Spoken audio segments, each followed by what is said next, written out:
Halo kawan-kawan, video kali ini saya akan mereview alat metering energi yang memiliki banyak fitur. Apa saja fitur yang dimiliki oleh alat metering energi tersebut? Simak video ini hingga selesai.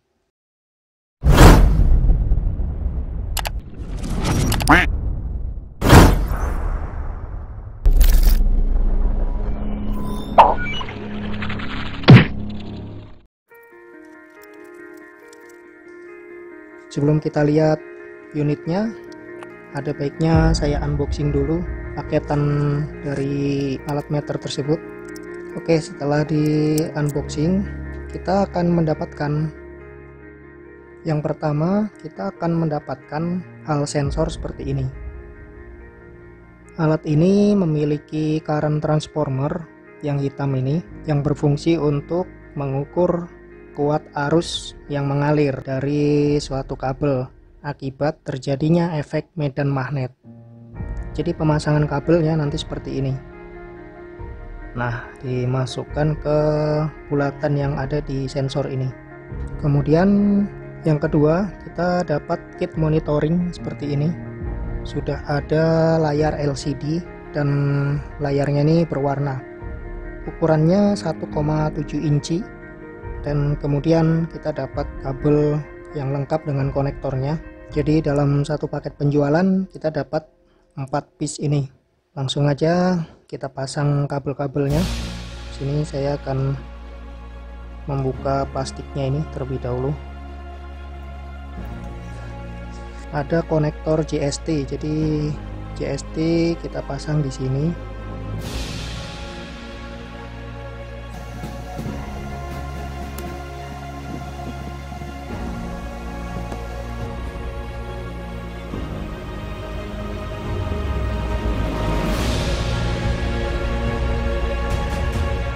Sebelum mengetes, saya sudah memasangkan alat-alat ini di casing atau di tempat yang saya buat dari akrilik sehingga lebih mudah untuk melihat dan memonitor apa saja fitur-fitur yang ada di kit baterai energi meter ini. Nah, di sini saya sudah mempunyai satu buah aki yang untuk uji coba 12 volt 7 ampere. Ini aki bekas UPS, tinggal dipasangkan saja. Yang minus di warna hitam, yang warna merah ini di kutub positif. Nah, ini dia tampilannya seperti ini. LCD-nya berwarna, jadi cukup menarik dan kelihatan lebih mewah ya. Di sini saya akan menjelaskan dulu. Jadi alat ini kalau tidak kita gunakan maka dia akan masuk ke mode sleep. Jadi LCD-nya ini mati sendiri. Di bagian depan ini ada angka 11,95 V, artinya ini untuk indikator voltase atau tegangan baterai. Kemudian ada A, ini untuk arusnya nanti yang akan menuju ke beban atau yang akan masuk ke baterai. Kemudian di sini ada angka persentase baterainya. Kemudian ada AH untuk kapasitas, W untuk daya atau watt, kemudian WH untuk energi yang sudah berjalan, dan juga ada 0,2H ini untuk timer atau hour. Di sebelah kanan ada beberapa fitur proteksi ini ya, jadi ada OVP, OPP sampai LOP. Ini adalah fitur-fitur proteksi yang dimiliki oleh alat ini. Kemudian ada 3 tombol di sini, ada tombol panah atas, OK, dan panah bawah. Ini untuk seleksi menu dan untuk memasukkan angka-angka di fitur proteksinya. Dan yang perlu diingat bahwa fitur proteksi dari alat bidireksional ini akan bekerja jika kita menggunakan relay. Jadi relay itu fungsinya untuk pintu atau untuk output dan untuk input yang menuju ke baterai. Jadi alat ini bisa digunakan untuk mengukur kapasitas serta kegiatan ekspor atau impor energi dari sebuah baterai pada range tegangan 0 sampai 90 volt DC maksimal. Jadi bisa untuk sistem 12 volt, untuk sistem 24, 36, 48 volt, sampai maksimalnya 90 volt DC. Fitur lain yang dimiliki oleh alat ini adalah memiliki port untuk pemasangan power supply eksternal. Jadi kita bisa menggunakan power supply mulai 10 hingga 60 volt DC. Power supply ini membantu kita untuk mengaktifkan alat ini apabila kita menggunakan atau akan mengukur baterai lithium ion. Misalkan lithium ion seperti ini ya. Kalau kita mengukur lithium ion seperti ini, kita tidak bisa menggunakan baterai ini ya, baterai utama ini tidak akan bekerja untuk mengaktifkan kit ini, karena kit ini perlu tegangan di atas 10 volt untuk bisa aktif dan bisa menyalakan sistemnya. Sehingga untuk baterai di bawah 10 volt saya rekomendasikan untuk dipasang dengan power supply eksternal. Oke, sekarang kita lihat ya. Misalkan kita akan mengaktifkan baterai 12 volt. Ini. Kalau kita pasangkan seperti ini, maka kit akan langsung aktif karena tegangan baterai ini di atas 10 volt. Sedangkan apabila kita akan mengukur baterai lithium ion seperti ini, maka kita tidak bisa menggunakan mode baterai utama untuk mengaktifkan kit ini. Bisa dilihat ya, kitnya tidak menyala. Tegangan baterai ini full berada di angka 4,2, 4,19 ya, 4,20 volt. Tapi alat ini tidak bisa bekerja kalau kita menggunakan baterai utama untuk mengaktifkan alat ini. Sekarang kita akan simulasikan bagaimana mengukur baterai lithium yang tegangannya hanya di kisaran 3 volt sampai 4,2 yang ini. Pertama-tama teman-teman harus memindahkan jumper yang ada di bagian sini. Ada tulisan J3 dan J4. Jadi kalau kita akan menggunakan power supply eksternal, jumper ini kita pindahkan di posisi J3. Ini jumpernya seperti ini. Setelah itu kita pasang power supply eksternal. Di sini ada kode plus dan minus, jadi polaritasnya jangan sampai terbalik. Oke, ini ada power supply yang berdaya 12,4 volt. Alatnya udah aktif ya. Nah, sekarang kita bisa menggunakan alat ini untuk mengukur kapasitas dari baterai lithium 4,15. Kita tes dengan menggunakan avometer, angkanya 4,19, 4,20 kurang lebih. Nah, jadi untuk pembacaan voltase alat ini masih kurang presisi. Kemudian bagaimana memasangkan relay eksternal pada alat ini yang fungsinya untuk mengaktifkan dan menonaktifkan pintu atau gate dari power yang menuju ke baterai atau yang keluar dari baterai. Di sini saya akan mensimulasikan menggunakan relay eksternal. Saya gunakan relay dari sepeda motor yang ukuran 30 ampere untuk sistem 12 volt.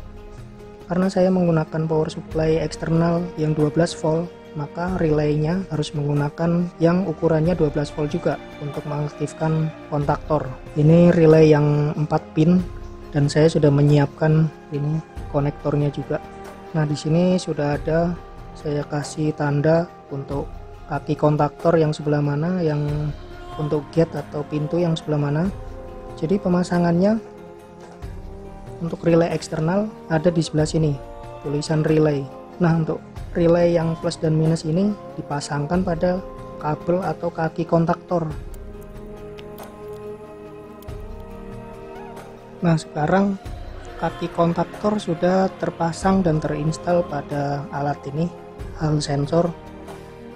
Dan kita bisa menggunakan relay sebagai gate atau sebagai saklar untuk mengaktifkan proses pengisian maupun pengurasan. Jadi skema pemasangannya seperti ini. Kabel sensor untuk kabel baterai utama dipasang di sini. Kemudian kabel utama untuk beban atau ke charging dipasang di sini. Dan relay ini saya koneksikan pada gate untuk kutub negatif, dan yang positif saya pasang pada hal sensor seperti ini. sudah aktif. Jadi saya akan mencoba dengan menggunakan beban resistor kapur. Bebannya sudah dipasang. Kemudian untuk mengaktifkan relay, untuk membuka gate ini, kita posisikan seleksi menunya ke arah out, kemudian kita klik. Nah, ini mengindikasikan bahwa kita sedang melakukan pengurasan sebesar 0,8 ampere. Voltasenya di sini langsung turun ya, karena ini akinya aki bekas. Kemudian untuk simulasi pengisian atau charging akan saya pasang di sini. Ini input dan output utama.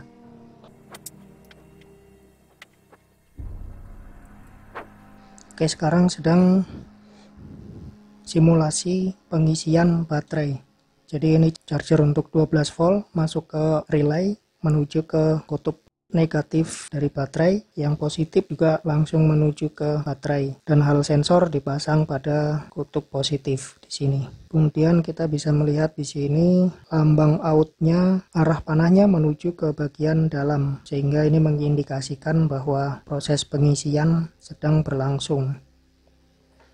Dan angka-angka yang ada di bagian bawah ini juga akan meningkat sesuai dengan proses pengisian. Di sini ada watt, kemudian ada waktu, ada energi, kemudian ada kapasitas. Sekarang saya akan mensimulasikan penyetingan proteksi-proteksi yang ada di sini, mulai dari OVP. Kita arahkan seleksi menunya ke arah OVP, tekan OK. Kemudian kita masukkan angkanya dengan menekan panah atas atau bawah untuk men-setting angka yang pas.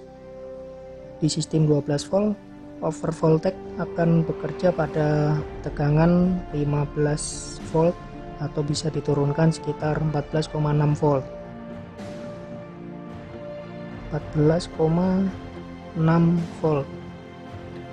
Oke, indikator bahwa OVP ini nyala, kita harus tekan sekali lagi di OVP. Nah, maka indikator yang tadinya warna putih menjadi warna hijau. Ini artinya proteksi tegangan tinggi atau OVP sedang aktif. Kemudian setting lainnya juga sama. Kita akan setting di under voltage protection. Untuk sistem 12 volt berada di angka 10,5 paling rendah, atau bisa di set sesuai dengan keinginan kita. Saya akan setting di angka 11 volt. 11 volt, oke. Icon proteksinya di sini warna hijau, artinya proteksi under voltage-nya bekerja. Kemudian untuk OAH, ini kita bisa masukkan nilai apabila kita udah mengetahui kapasitas dari sebuah aki. Misalkan aki ini kapasitasnya adalah 7 ampere, kita masukkan di sini 7 ampere. Kira seperti ini, kemudian kita aktifkan. OVT adalah proteksi untuk waktu, jadi kita bisa mengatur di sini. Ini satuannya bukan menit ya, jadi kalau 50 berarti setengah jam, kira-kira seperti ini. Kemudian untuk OPP ini untuk power, jadi bisa diatur. Misalkan kita set di angka 50 watt, jadi baterai ini, baterai utama hanya akan diisi di bawah 50 watt atau dikuras dengan beban di bawah 50 watt. Kalau lebih dari 50 watt, proteksi ini akan bekerja. Jadi proteksi ini ada 6, dan masing-masing proteksi bisa kita aktifkan dan juga bisa kita nonaktifkan. Tinggal menyesuaikan. Kalau kita ganti dengan warna hijau, maka OPP akan aktif. Kalau kita ganti warna putih, maka OPP-nya ini nonaktif. Untuk proteksi arus berlebih juga bisa di set di sini. Misalkan baterai ini maksimalnya hanya 5 ampere pengisian, maka kita bisa membatasi di sini dengan angka 5 ampere atau 5,5. Kita bisa setting manual di sini. Jadi kita harus paham juga karakter dari aki, karakter dari baterai yang kita gunakan. Sekarang kita simulasikan seperti ini untuk pengisian. Maka setelah angkanya melebihi dari 14,6, relaynya akan off sehingga proses pengisian berhenti.